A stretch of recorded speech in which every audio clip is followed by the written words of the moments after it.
Hello friends, welcome to Study Stage. तो आज की इस वीडियो में हम लोग आयत का सूत्र और वर्ग का सूत्र यानी रेक्टेंगल का फॉर्मूला और स्क्वायर का फॉर्मूला बहुत ही अच्छे तरीके से समझेंगे। यानी आयत की डिफिनेशन, आयत की परिभाषा और आयत से रिलेटेड जितने भी फॉर्मूले हैं उनको अच्छे तरीके से समझेंगे, और वर्ग की परिभाषा, वर्ग के जितने भी फॉर्मूले हैं उनको अच्छे तरीके से इसमें हम सीखेंगे। कि आपको क्लास 10th में आयत के सूत्र से क्वेश्चन पूछ लिया जाए या फिर वर्ग के सूत्र से क्वेश्चन पूछ लिया जाए तो आपको इससे परेशानी नहीं होगी।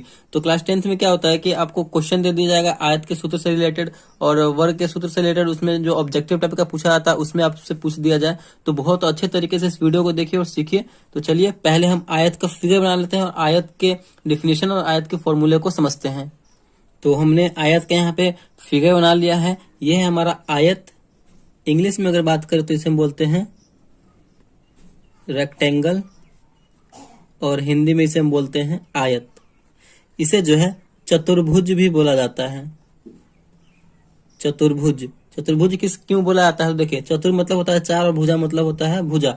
तो इसके चार भुजा है, 1 2 3 4, चार भुजा है तो इसे हम चतुर्भुज भी बोलते हैं। ठीक, इसका जो है हर एक भुजा एक दूसरे के समानांतर और समान होता है। जैसे कि अगर ये भुजा अगर 3 सेंटीमीटर का है तो ये भी भुजा इसके 3 सेंटीमीटर का ही होगा।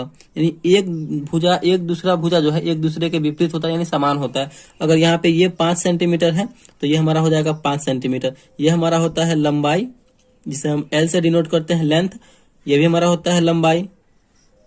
ठीक, ये हमारा होता है चौड़ाई, जिसे हम B से सूचित करते हैं। ये हमारा होता है चौड़ाई, जिसे हम B से सूचित करते हैं। ठीक, फिगर को पहले आप अच्छे तरीके से समझते चलिए। तो ये हो गया हमारा लंबाई और ये हो गया लंबाई। तो दोनों एक दूसरा मतलब एक दूसरे के समान होते हैं। 5 सेंटीमीटर तो ये भी 5 सेंटीमीटर। ये दोनों हमारा हो गया चौड़ाई। अगर ये 3 सेंटीमीटर तो ये भी 3 सेंटीमीटर। अगर ये 6 सेंटीमीटर होगा तो ये भी 6 सेंटीमीटर होगा। एक दूसरे के विपरीत और समान होते हैं। अब जो है यहाँ पे देखिए, प्रत्येक इसमें भुजा जो होता है, प्रत्येक कोण जो होता है वो 90 डिग्री का होता है। देखिए यहाँ पे ये जो कोण आपको दिख रहा है, ये कोण भी 90 डिग्री का होगा, ये कोण भी 90 डिग्री का होगा, ये कोण भी 90 डिग्री और ये कोण भी 90 डिग्री। यानी इनकी चारों भुजा जो है 90 डिग्री आपस में 90 डिग्री की ही होंगी। और पूरा टोटल अगर आंतरिक भुजा कोण की बात की जाए तो टोटल मिलाकर कितना हो जाएगा? तो 360 डिग्री का ये हो जाएगा। टोटल आंतरिक कोण 360 डिग्री का हो जाएगा। ठीक, आयत में जो होता है इसमें दो विकर्ण होते हैं। रेक्टेंगल में दो विकर्ण होंगे। जैसे कि इसको ले लेते हैं नाम A, B, C और D। तो ये A से एक C तक का विकर्ण होगा और एक D, B यानी BD विकर्ण होगा। तो एक दूसरे जो विकर्ण है, एक दूसरे का जो विकर्ण है यहाँ पे ये कट रहा है, कटिंग कर रहा है। तो आयत में दो विकर्ण होते हैं जो एक दूसरे को काटते हैं और दोनों विकर्णों की लंबाई क्या होती है? तो बिल्कुल समान होती है। तो आई होप आपको जो है ये आयत का जो डिफिनेशन है और आयत का जितने भी मतलब इससे रिलेटेड कुछ इंपॉर्टेंट फैक्ट था मैंने आपको बता दिया है। अब हम यहाँ पे आयत का फॉर्मूला बनाते हैं, यानी आयत का फॉर्मूला देखते हैं। तो बारी बारी से हम आयत का फॉर्मूला यहाँ पे समझते हैं। यहाँ पे है आयत का क्षेत्रफल। अगर हमें रेक्टेंगल का एरिया निकालना हो, रेक्टेंगल का एरिया हमें पता करना हो, यानी पूरे इस आयत का क्षेत्रफल पता करना हो, तो इसके लिए कौन से फॉर्मूले का यूज होगा? तो हम यहाँ पे लिखेंगे लंबाई गुने चौड़ाई।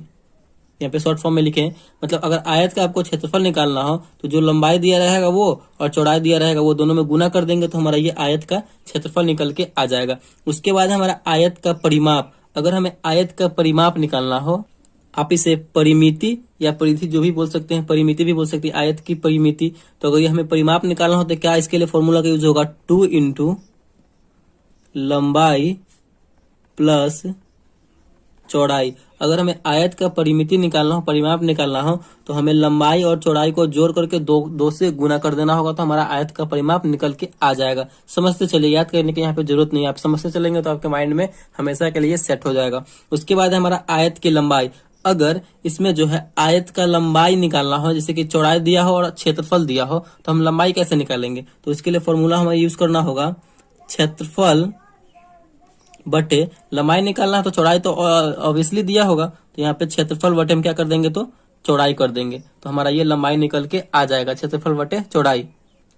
उसके बाद है हमारा आयत की चौड़ाई। अगर आयत की चौड़ाई निकालनी हो तो हमें लंबाई दिया रहेगा और क्षेत्रफल दिया रहेगा, तो कैसे निकालेंगे?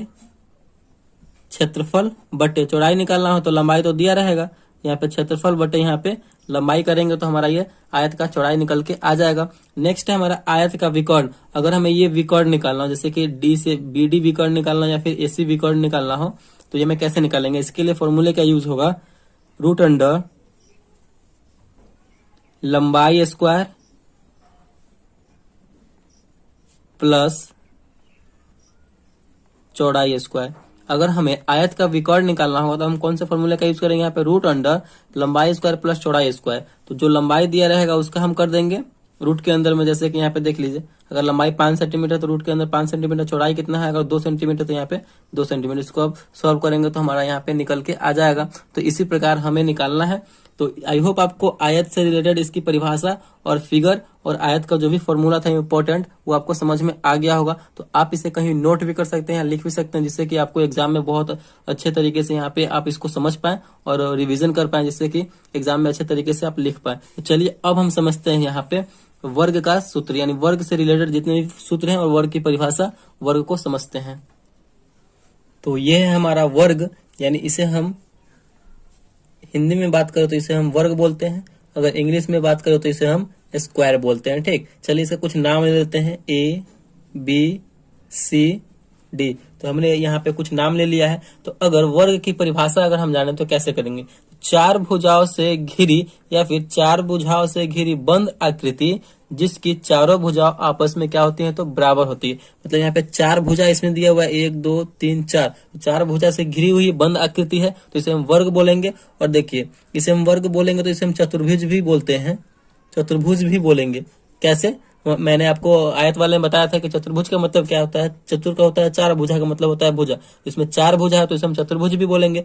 और इसमें जो है चारों भुजा आपस में बराबर होती है। मैंने ये पेन से बनाया है, मतलब आप स्केल से बनाएंगे तो बिल्कुल सेम सेम बनाएंगे। जैसे कि अगर ये 3 सेंटीमीटर का होगा तो ये भी 3 सेंटीमीटर, ये भी 3 सेंटीमीटर, ये भी 3 सेंटीमीटर और ये भी 3 सेंटीमीटर का होगा। यानी वर्ग में चारों भुजा आपस में बराबर होती है। ठीक, तो वर्ग भी एक चतुर्भुज होता है और प्रत्येक कोण जो होता है इसमें हमेशा क्या होता है? तो चारों कोण 90 डिग्री होता है, यानी समकोण होता है। ये भी 90 डिग्री होगा, ये भी 90 डिग्री होगा, ये भी 90 डिग्री और ये भी 90 डिग्री का ही होगा। और इसमें दो विकर्ण होते हैं जो बिल्कुल समान होते हैं आपस में। A से C तक एक विकर्ण होगा और B से D तक एक विकर्ण होगा। इसमें यानी वर्ग में भी दो विकर्ण होते हैं।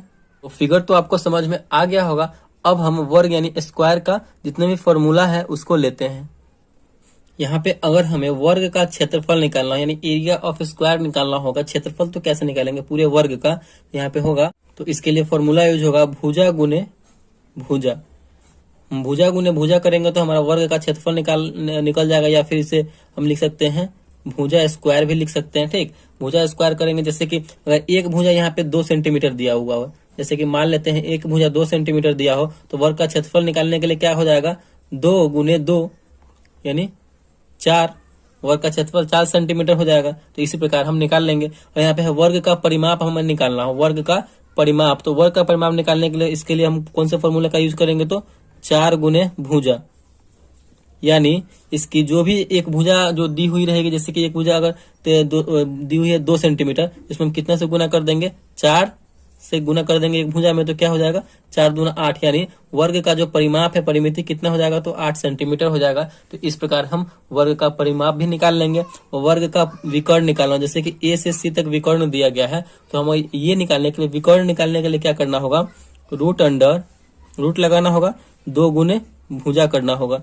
यानी भुजा कोई ना कोई तो भुजा दिया हुआ होगा, जैसे कि 2 सेंटीमीटर दिया है तो 2 गुने भुजा कितना दिया? 2 सेंटीमीटर, 2 दूना 4 और रूट के अंदर 4 है, तो रूट के अंदर में से 4 में से इसका वर्गमूल निकलेगा तो कितना हो जाएगा? 2 हो जाएगा। तो यही 2 सेंटीमीटर एक वर्ग का विकर्ण हो जाएगा। तो आई होप आपको ये समझ में आ रहा होगा बहुत ही अच्छे तरीके से।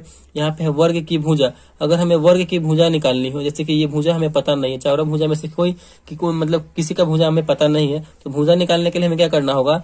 यहाँ पे हम रूट अंडर क्षेत्रफल हमारा दिया रहेगा। क्षेत्रफल अगर भुजा नहीं दिया हो तो क्षेत्रफल एरिया दिया रहेगा। यहाँ पे रूट अंडर हम क्या कर देंगे? तो क्षेत्रफल कर देंगे, तो हमारा ये यहाँ पे इसका वर्ग का एक भुजा निकल के आ जाएगा। या फिर आप ऐसे भी कर सकते हैं, क्षेत्रफल नहीं देकर के परिमाप दिया हो तो परिमाप बटे में 4। परिमाप बटे में 4 करेंगे तो आपका वर्ग का एक भुजा भी दिया यहाँ पे निकल जाएगा। तो आई होप आपको आयत का सूत्र और वर्ग का सूत्र बहुत अच्छे तरीके से समझ में आ गया होगा। तो आप इसे कहीं लिख भी सकते हैं और अपने माइंड में सेट कर लीजिए, जिससे कि आपको क्लास 10th में बहुत ही कम परेशानी हो इसको याद करने में और लिखने में। तो चलिए, अगर वीडियो आपको अच्छा लगा और पसंद आया तो प्लीज वीडियो को एक लाइक कीजिएगा और चैनल पर नया है तो चैनल को सब्सक्राइब जरूर कीजिएगा। Thank you.